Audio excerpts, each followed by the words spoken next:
While I was away for work, my stepmom called saying, "I took the money from your trust fund and gave IT to your stepsister. She's better than you." I calmly replied, "Thanks for letting me know." When she saw my next move, it was too late. "You think you deserve that money?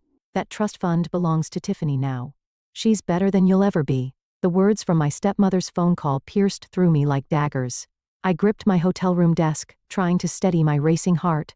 Janet's voice dripped with satisfaction as she delivered the news that she'd emptied the trust fund my mom had left me. "My name is Gabriella Mitchell, and at 28, I thought I'd finally escape the toxicity of my family dynamics.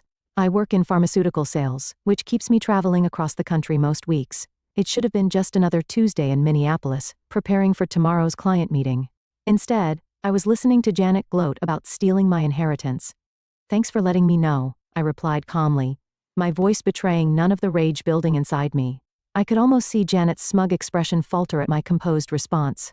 She'd expected tears, pleading, or anger, anything but this quiet acceptance. "That's all you have to say?" Janet pressed, clearly disappointed by my reaction. "Tiffany needs that money for her wedding and new house. You're just going to waste it on your meaningless sales career." I thought about my mom, who'd passed away when I was 16. She'd built a successful business from nothing and left me the trust fund to pursue my own dreams. Janet, who married my dad just 2 years after Mom died, had been trying to get her hands on that money ever since. "Is there anything else?" I asked, keeping my voice level. The silence on the other end was telling. What Janet didn't know was that 6 months ago, I'd had a conversation with Mr. Harrison, my mother's old lawyer. He'd warned me about some suspicious inquiries Janet had been making about the trust.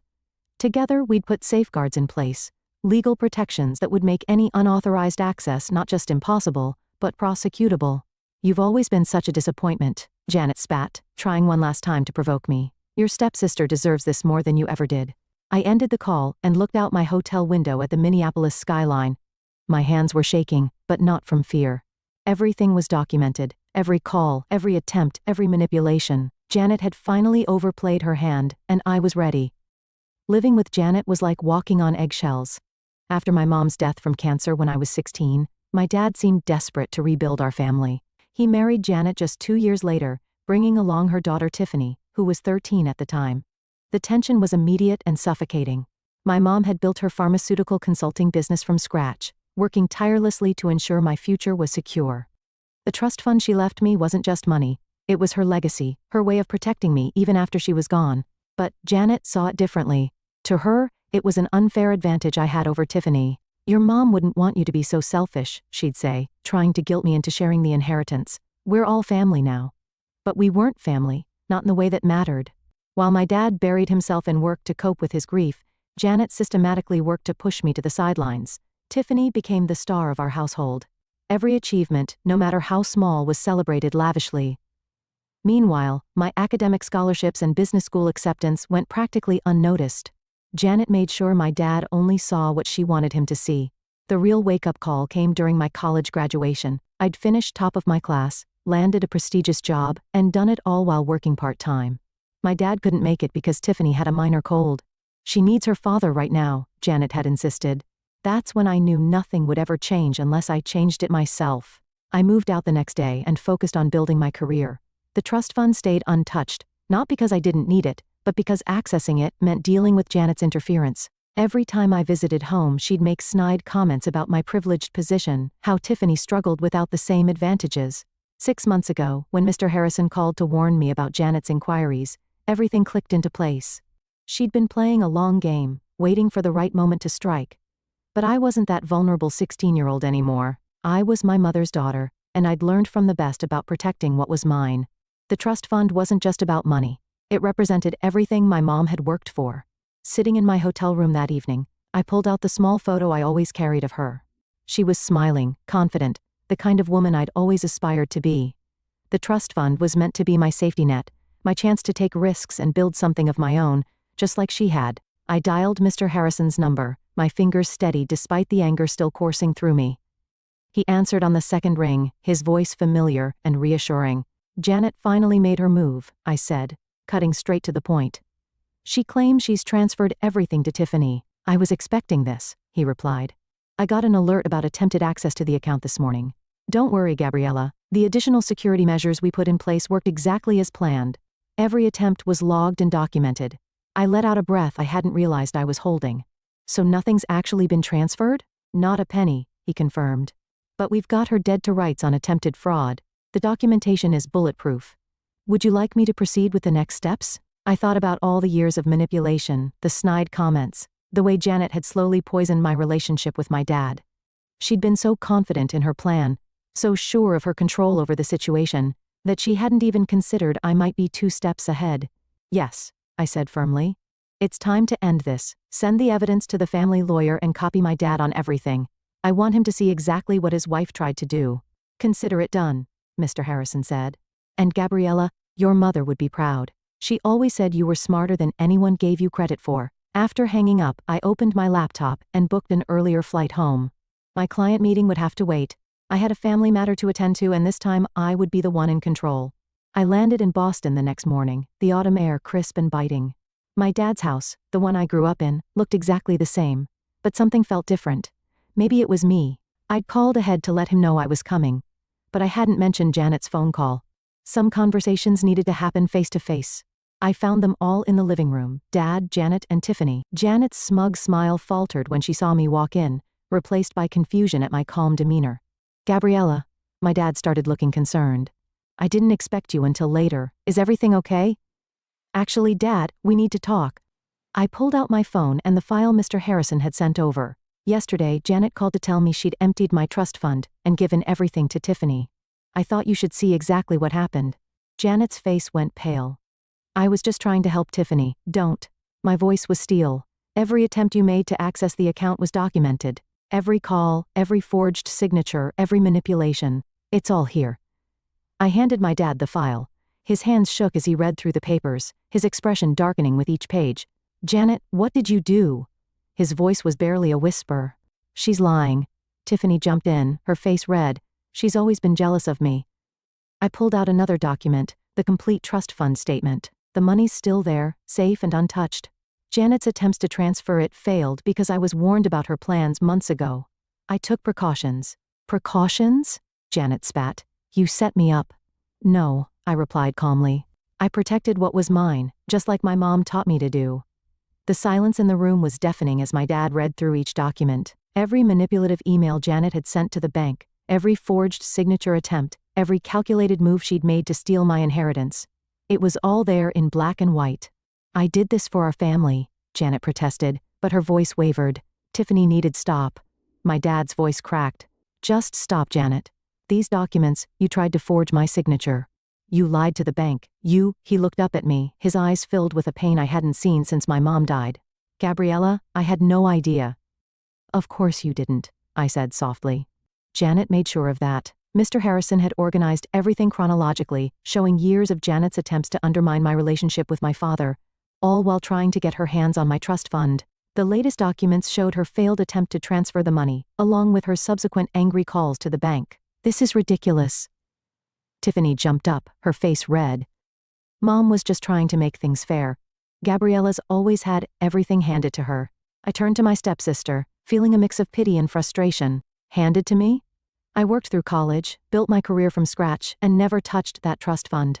Mom left it to me because she wanted me to have options, just like she did. But Janet couldn't stand that, could she? Janet's composure finally cracked. You ungrateful little, I've already filed charges. I cut her off. The bank has all the evidence of attempted fraud. Mr. Harrison is handling everything. I turned to my dad. I'm sorry you had to find out this way, but you needed to know the truth. The weight of 12 years of manipulation hung in the air. My dad looked at Janet like he was seeing her for the first time, and not in a good way. The next few moments changed everything. My dad stood up, his hands trembling as he held the documents. Janet, I want you out of this house tonight. What? Janet's voice rose to a shrill pitch. You can't be serious. After everything I've done for this family? Done for this family? My dad's voice was quiet but firm. You tried to steal from my daughter. You forged my signature. You've been lying to me for years. Tiffany started crying, but these weren't her usual manipulative tears. She looked genuinely shocked, perhaps finally realizing the gravity of what her mother had tried to do. The police will want to talk to you, I said to Janet. Mr. Harrison has already filed the reports. The bank's fraud department is involved now. You planned this, Janet hissed. You knew I would try to access the trust fund. No, Janet, you planned this. I just made sure I was ready when you did. I turned to my dad. There's more. Mr. Harrison found evidence that she's been skimming money from your accounts too. Small amounts, building up over years. My dad sank back into his chair, looking devastated.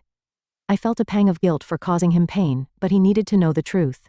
Get out, he repeated to Janet, both of you. I'll have my lawyer contact you about the divorce. As Janet and Tiffany gathered their things, throwing accusations and tears around in equal measure, I stood quietly by the window. The same window where I used to watch for my mom to come home from work. I could almost hear her voice.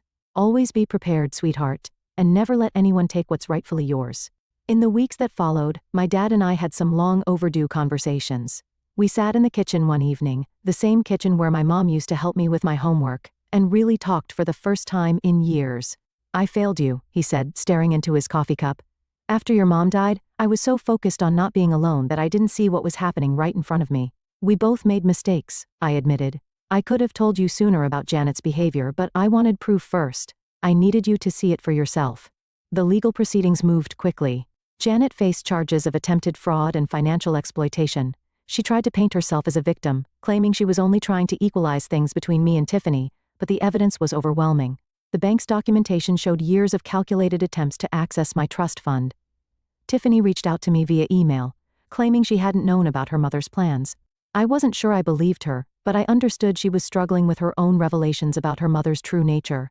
I'm sorry, she wrote. I always thought you had everything handed to you. Mom made it seem like you were the privileged one, but now I see she was just jealous of what your mom built for you. Mr. Harrison helped me set up my own business consulting firm, something I'd always dreamed of, but had been too cautious to pursue. The trust fund my mom left me became the seed money for my new venture, just as she'd intended. Your mother would be proud, Mr. Harrison told me during one of our meetings.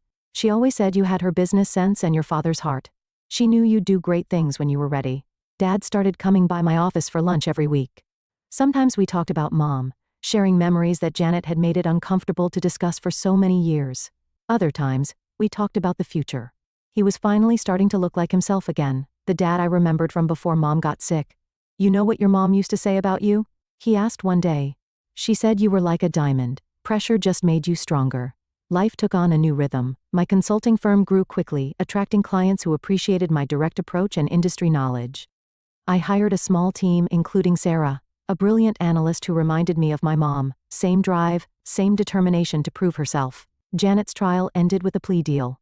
She avoided jail time but had to pay significant restitution and was banned from working in any financial capacity. The last I heard, she'd moved to Arizona to live with her sister. Tiffany stayed in Boston working as a teacher's assistant. We kept minimal contact, mainly through occasional emails. Dad threw himself into rebuilding our relationship. He started sharing stories about my mom that he'd kept buried for years, how they met at a business conference, their early struggles to start her company, the late nights planning their future. Each story helped heal a little piece of what we'd lost.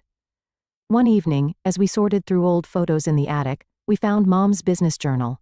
Inside was a letter addressed to me, dated just weeks before she passed. My dearest Gabriella, I'm leaving you more than money. I'm leaving you the freedom to choose your path. Don't let anyone dim your light or tell you what you deserve. You're stronger than you know, smarter than they give you credit for, and capable of anything you set your mind to. Trust yourself. I do. Love, Mom. Those words became my mantra as I built my business. I framed the letter and hung it in my office, a daily reminder of where I came from and where I was going. My dad retired from his job and started volunteering at a grief counseling center, helping other families navigate loss without losing themselves. Sometimes he'd consult for my firm, bringing years of experience and a perspective that complemented my approach perfectly. Looking back on those events 5 years later, I'm amazed at how much has changed. My consulting firm has expanded to 3 cities, helping pharmaceutical companies streamline their operations, just like Mom used to do. The trust fund she left me didn't just secure my future. It became the foundation for helping others build theirs. Dad retired completely last year, but he still comes by the office to mentor our younger employees. He says it keeps him connected to Mom's legacy. We have lunch every Wednesday, making up for all those years we lost to Janet's manipulation. The hardest lesson I learned wasn't about money or betrayal. It was about standing up for myself. Mom knew that one day I'd need to fight for what was mine, and she made sure I had the tools to do it. She taught me that true strength isn't about being tough, it's about being prepared and patient enough to wait for the right moment. Sometimes I visit the old house where I grew up. Dad still lives there, but it's different now. The walls have been repainted, the furniture rearranged, all traces of Janet's presence erased. In Mom's old office, which Dad turned into a library, I found her collection of business books last week. Inside one, she'd written notes about teaching me to run the company someday.